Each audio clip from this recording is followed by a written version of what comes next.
Hi hello welcome back to mommy baby care tips. ఇవాళ video వచ్చేసి ఏంటంటే చాలా రోజులుగా మన సిస్టర్స్ ఈ క్వశ్చన్ అడుగుతూనే ఉన్నారన్నమాట. ఏంటని అంటే బేబీ యూరిన్ పాస్ చేసేటప్పుడు ఏడుస్తుందాక ఏమైనా ప్రాబ్లమా అని అడిగారన్నమాట. సో ఈ వీడియో చాలా రోజుల నుంచి షేర్ చేద్దాం అనుకుంటున్నాను. సో టైం సెట్ కాలేదు.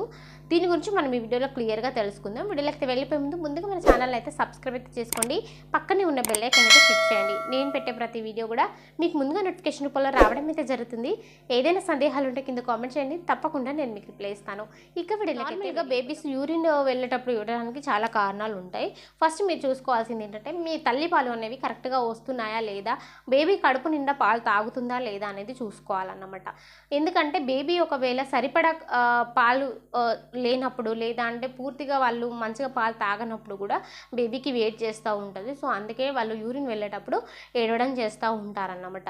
సో కొన్నిసార్లు ఏంటంటే వాళ్ళకి డైపర్స్లలో కూడా మనం డైపర్స్ వేసి ఉంచుతూ ఉంటాం కదా, సో అట్లా కూడా వాళ్ళకి నచ్చక కూడా యూరిన్ వెళ్ళేటప్పుడు ఏడుస్తూ ఉంటారు. సో ఇవి రెండు కారణాలు.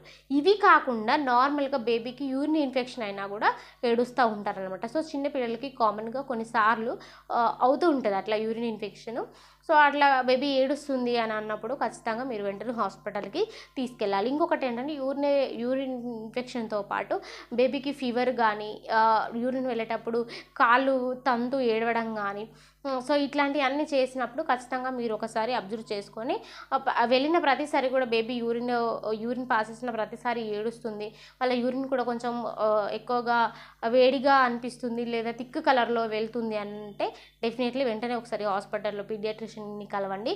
ఎందుకంటే బేబీకి ఏమైనా ఇన్ఫెక్షన్స్ ఉన్నా కూడా అట్లనే చేస్తూ ఉంటారు పిల్లలు. అట్లానే ఏం లేదక యూరిన్ బాగానే వెళ్తుంది, మంచిగా పలచగానే వెళ్తుంది, కాకపోతే కావాలనే ఏడుస్తుంది, మాకు అట్లా బేబీకి ఎలాంటి ప్రాబ్లం అనిపించడం లేదని మీకు అనిపిస్తే, ఒకవేళ కావాలని కూడా బేబీస్ తడి అనేది చేరుతుందనేసి కూడా ఏడవడం చేస్తూ ఉంటారు. సో వాళ్ళకి ఆ డైపర్స్లో టాయిలెట్ పోయడం నచ్చక కూడా ఏడవడం అయితే చేస్తూ ఉంటారు. సో ఇవన్నీ మీరు అబ్జర్వ్ చేసుకోండి. ఏమైనా ప్రాబ్లం అనిపిస్తే పీడియాట్రిషియన్ని కలవండి. ఇంకా దీని గురించి క్లియర్గా తెలుసుకోవాలి అన్నా కూడా మీరు కింద కామెంట్ చేయండి, తప్పకుండా రిప్లై ఇస్తాను. Thank you so much.